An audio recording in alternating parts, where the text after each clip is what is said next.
Hi guys, welcome back to our YouTube channel. तो आज के इस वीडियो में हम समझने वाले हैं वुड यू मैरी मी के ड्रामा के 4th एपिसोड को, वो भी हिंदी में। यहाँ एपिसोड की शुरुआत होती है सीजंग के शौक से। सीजंग वेडिंग फ़ोटोशूट रूम में जाकर देखती है कि जिस बंदे को मैंने अंदर जाते हुए देखा, क्या वो हमारे टीम लीडर वूजू है। जब वो अंदर जाके देखती है तो वो मेरी और वूजू को किस करते हुए पकड़ लेती है और फिर वो सीधा रूम से निकल जाती है और अपने फ्रेंड्स को जाकर बताती है कि न्यूली वेड कपल्स के अंदर किस हो रही है। यहाँ सीजंग को 100% भरोसा है कि जिस बंदे को मैंने अंदर जाते हुए देखा वो टीम लीडर वूजू ही है।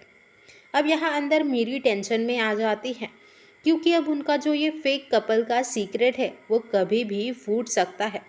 अब ये लोग मूजू और मीरी घर वापस आ जाते हैं वेडिंग फ़ोटोशूट स्टूडियो से। वूजू यहाँ उनकी वेडिंग फ़ोटो वॉल पे लगाने के लिए हैमर ढूंढ रहा होता है। जब वो मीरी से हैमर की मांग करता है तो मीरी बताती है कि घर में कोई हैमर है ही नहीं। अब इनके पास और कोई रास्ता नहीं होता तो दोनों सांगयोन के पास टूल्स लेने जाते हैं। अब ये दोनों उनके पास टूल्स लेने जाते हैं तो वो एक दूसरे से चिपक कर खड़े होते हैं। जैसे न्यूलीवेड कपल्स रहते हैं वैसे ही वो एक्टिंग कर रहे होते हैं। सांगयान यानी वही जो मीरी को हमेशा जज करता रहता है। सांगयान इनसे बात करते वक्त उन दोनों का रिलेशन फिर से ऑब्जर्व करता है। यहाँ सांगयान को उन पे शक है कि वो दोनों कपल्स नहीं हैं। मीरी को लगता है कि यही टाइम है, offence is the best defence. मतलब अगर हम पे शक हो रहा है तो हम और क्लोज बिहेव करेंगे ताकि लोगों को लगे कि हम तो सच में कपल्स हैं। इसीलिए वो वूजू को इशारा करती है उसके बाल को सहलाने के लिए। यहाँ सांगयोन का रिएक्शन और भी क्यूट हो जाता है इन दोनों की हरकतें देखकर। अब यहाँ वूजू और मीरी अपने घर की ओर बढ़ते हैं। अब इन दोनों को पता है कि सांगयोन इन पे नज़र रख रहा होगा, इसीलिए वो एक दूसरे को कस के गले लगाते हुए ही अपने घर की ओर आगे बढ़ते हैं। यहाँ जब तक वूजू और मीरी अपने डोर तक नहीं पहुँचते, यहाँ सांगयोन उन पे नज़र रख रहा होता है। अब हमें नेक्स्ट सीन दिखाया जाता है ऑफिस का। यहाँ सीजंग ऑफिस में अपने ख्यालों में डूबी होती है। यहाँ वो बैठी सोच रही होती है कि उसने जो फ़ोटो स्टूडियो में जोड़ी देखी थी शायद वो वूजू ही था, और वो अपने ऑफिस के कलीग्स को भी बताती है कि उसने वूजू जैसे ही एक लड़के को वेडिंग फ़ोटोशूट रूम में देखा था। अब यहाँ मीटिंग रूम में मीरी भी बैठी होती है। अब उसे काफ़ी डर लगने लग जाता है क्योंकि उनका भांडा कभी भी फूट सकता है। यहाँ सीजंग रिजर्वेशन लिस्ट चेक करना चाहती है ताकि कंफर्म करे कि मीरी और वूजू वहाँ गए थे कि नहीं। सीजंग बताती है कि उस फोटो स्टूडियो के जो मैनेजर है वो उसके जान पहचान वाले ही है। अब मीटिंग रूम में सिचुएशन ऑकवर्ड हो जाती है और फाइनली सीजंग मीटिंग से भाग जाती है क्योंकि उसे कॉल करना है फ़ोटो स्टूडियो के मैनेजर को। अब फिर वूजू मीरी से कहता है कि उसने फ़ोटो स्टूडियो में रिज़र्वेशन कराते वक्त फेक नाम लिखे थे जिससे कि उनको कोई ख़तरा नहीं होगा। मीरी को काफ़ी गिल्ट होता है। उसे पहले बताना चाहिए था वूजू को कि वो कौन से स्टूडियो में जाने वाली है, और जिसकी वजह से वूजू भी उससे कहता है कि हमें काफ़ी सावधान रहना होगा। यहाँ उनके पकड़े जाने की चांसेस अब काफ़ी ज़्यादा बढ़ गए हैं। मीरी यहाँ वूजू से प्रॉमिस करती है कि वो ध्यान रखेगी और कोई रिस्क भी नहीं लेगी। यहाँ थोड़ा सा इमोशनल मोमेंट हो जाता है। फिर अब सीन शिफ्ट होता है। एक फ्लैशबैक सीन हमें दिखाई देता है। वूजू यहाँ बचपन में एक डॉल पकड़कर रोता था क्योंकि उसके पेरेंट्स का एक्सीडेंट हुआ था और उसने सब खो दिया था। इस सीन से पता चलता है कि वूजू अंदर से काफ़ी टूटा हुआ है, लेकिन वो अपने फेस पर दिखाता नहीं है। यहाँ कभी कभी लोग हंसते दिखेंगे बट अंदर से उन्हें बहुत दर्द होता रहता है। वही हमारे वुजू का हाल है यहाँ पे। मीनवाइल यहाँ मीरी अपने और वुजू के घर के सामान सेट कर रही होती है। यहाँ ऑफिस के बाद वुजू ने अपने कुछ कपड़े शूज़ यहाँ उसे दे दिए थे ताकि वो घर पे सेट कर सके। अब यहाँ सब सेट होकर घर लिटरली न्यूलीवेड कपल जैसा लगने लगा है। वुजू यहाँ पे आउटफिट ट्राई करता है और वो परफेक्ट फिट होता है। यहाँ मीरी उसे कहती है कि तुम काफ़ी कूल लग रहे हो। मीरी यहाँ सडनली ऑकवर्ड फील करके भाग जाती है। यहाँ वो भागती है क्योंकि उसे स्लीपर्स लाने हैं। उसने कपल मैचिंग स्लीपर्स भी मॉल से लिए थे, इसीलिए वो वुजू को पहनने के लिए इंसिस्ट करती है। वुजू कहता है हमें इतना सब नहीं करना चाहिए, लेकिन फिर भी वो उन स्लीपर्स को पहनता है। वुजू स्लोली मीरी की छोटी छोटी चीज़ें नोटिस करने लगता है। He is opening up. दोनों के बीच का गैप थोड़ा थोड़ा दूर हो रहा है। अभी यहाँ हमें एक इमोशनल मोमेंट पता चलता है। यहाँ मीरी अपनी पुरानी लव स्टोरी वुजू के साथ शेयर करती है। वो समझती थी कि किसी को अपना 100% दे देना ही प्यार है, बट वो रिलेशनशिप टूट गया और आज वो सोचती है कि शायद वो बेवकूफ़ थी या फिर वो ही प्यार में सीरियस थी। यहाँ ऐसा भी होता है कि अगर दो लोगों में से आप ज़्यादा सीरियस हो और दूसरा ना हो तो रिलेशनशिप टूट जाता है। इसीलिए वो खुद को कहती है कि वो अकेले ही इस रिलेशनशिप में सीरियस थी, जिस वजह से उनका रिलेशनशिप टूट गया। वो जो उसको हर्ट होता देख के सॉफ्टली स्माइल करता है। वो कहता है तुम एक दिन किसी ऐसे इंसान से मिलोगी जो तुम्हें कभी डिसअपॉइंट नहीं करेगा, तुम्हें हमेशा खुश रखेगा। मीरी कहती है शायद वो दिन कभी नहीं आएगा, बट वुजू के चेहरे पर जो हल्की सी सॉफ्टनेस होती है वो बस सब कुछ कह देती है। यहाँ वो दोनों एक दूसरे से काफ़ी बातचीत करते हैं। आज इनके घर पे होने वाला है सांगयोन का इंस्पेक्शन, लेकिन वो कॉल करके बताते हैं कि ऑफिस में कुछ काम आने की वजह से आज उनके घर में इंस्पेक्शन नहीं होगा। तो यहाँ मेरी और वुजू को काफ़ी टाइम मिल जाता है एक दूसरे के साथ बातें करने के लिए। यहाँ वो दोनों अपना टाइम स्पेंड करते हैं। यहाँ मेरी की मॉम मेरी को कॉल करती है, लेकिन वो वुजू के साथ बातें करने में बिज़ी है और अपनी मॉम का कॉल रिसीव नहीं करती है। यहाँ मेरी की मॉम ने काफ़ी सारी साइड डिशेस बनाई हैं मेरी के एक्स वुजू के पेरेंट्स के लिए। यहाँ मेरी ने अपने मॉम को बताया नहीं है कि उनका ब्रेकअप हो चुका है और उनकी मॉम पूरी क्लूलेस है और वो उनके लिए खाना बनाती है। अब मेरी तो कॉल अपनी मॉम का नहीं उठाती, इसीलिए वो मेरी के एक्स वुजू 2 को कॉल करती है।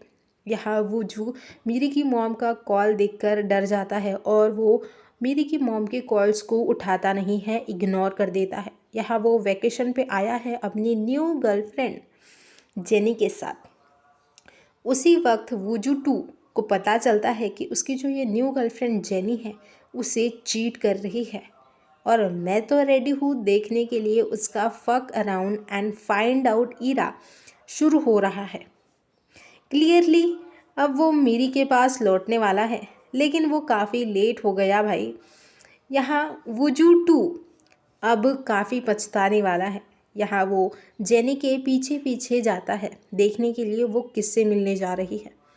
यहाँ जब वो उसका पीछा करता है तो वो सच में 302 रूम में जाती है।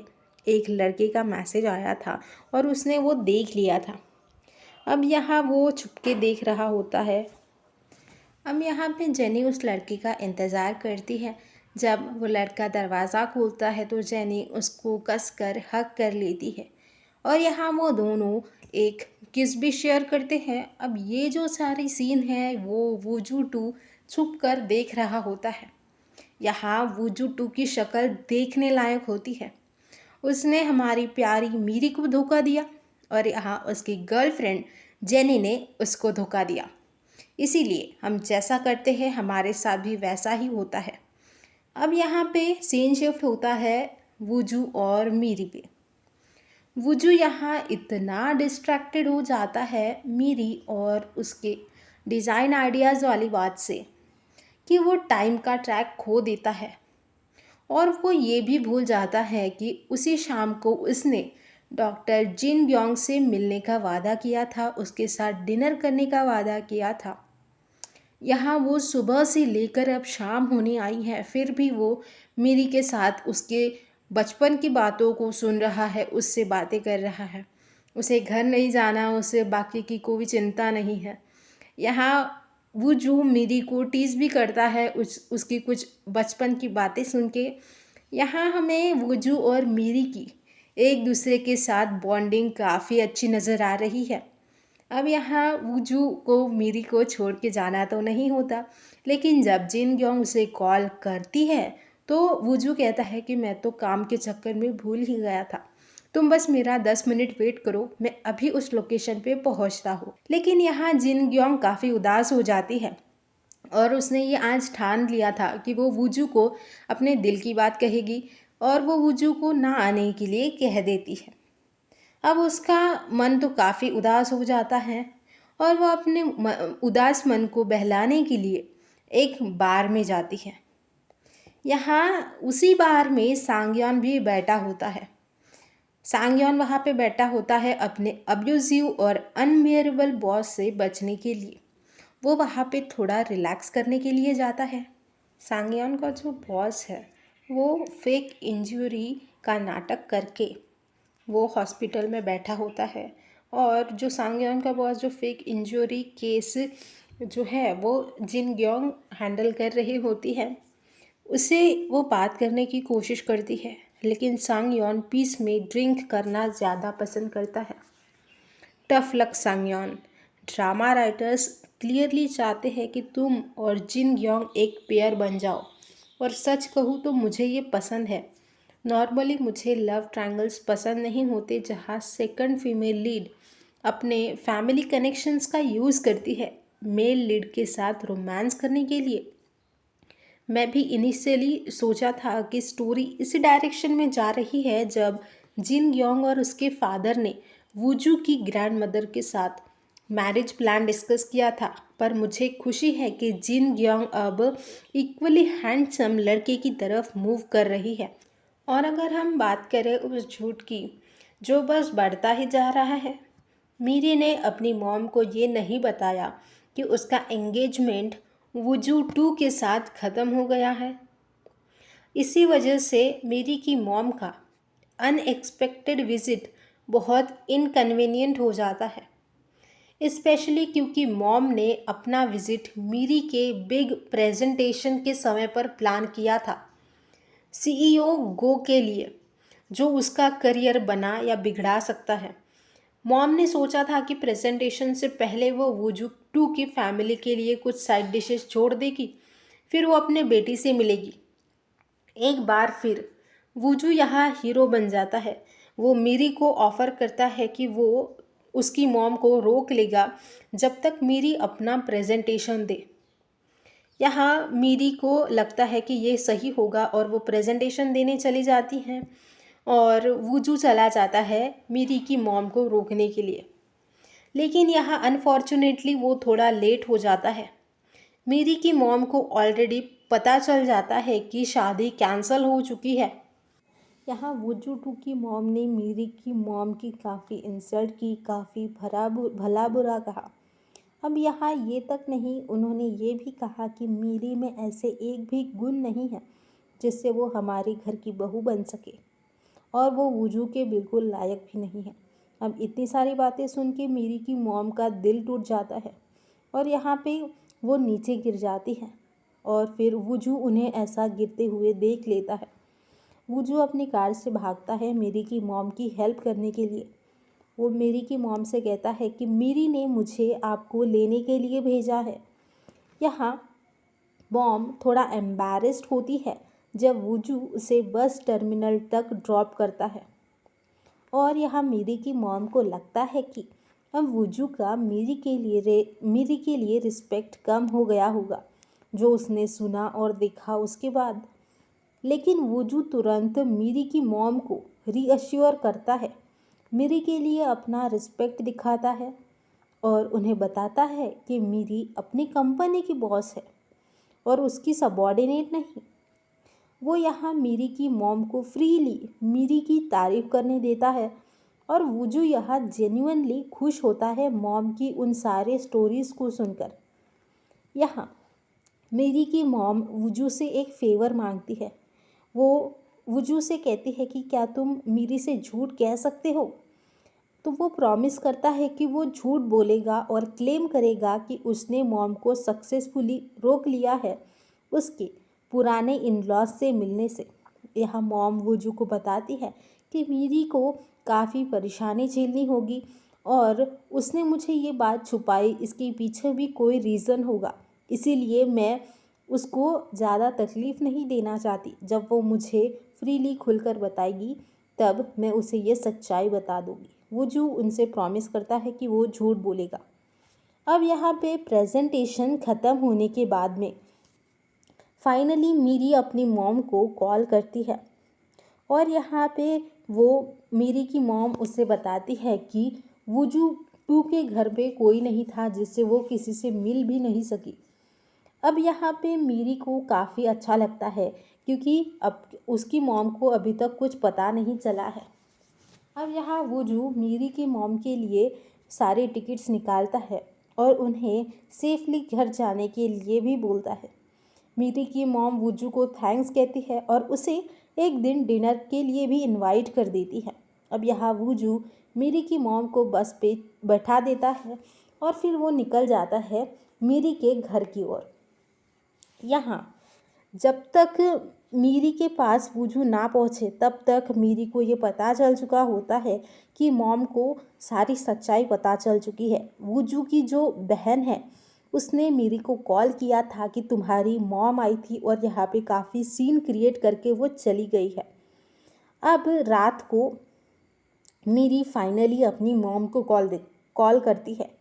मीरी का जो सबसे बड़ा डर था वो ये था कि उसकी मॉम उससे डिसअपॉइंटेड हो जाएगी, लेकिन उसे टेंशन लेने की ज़रूरत नहीं है। जिस तरह से उसने कार में वुजू का खान खा लिया बातें करके, मुझे लगता है उसकी मॉम अपने बेटी पर काफ़ी प्राउड है।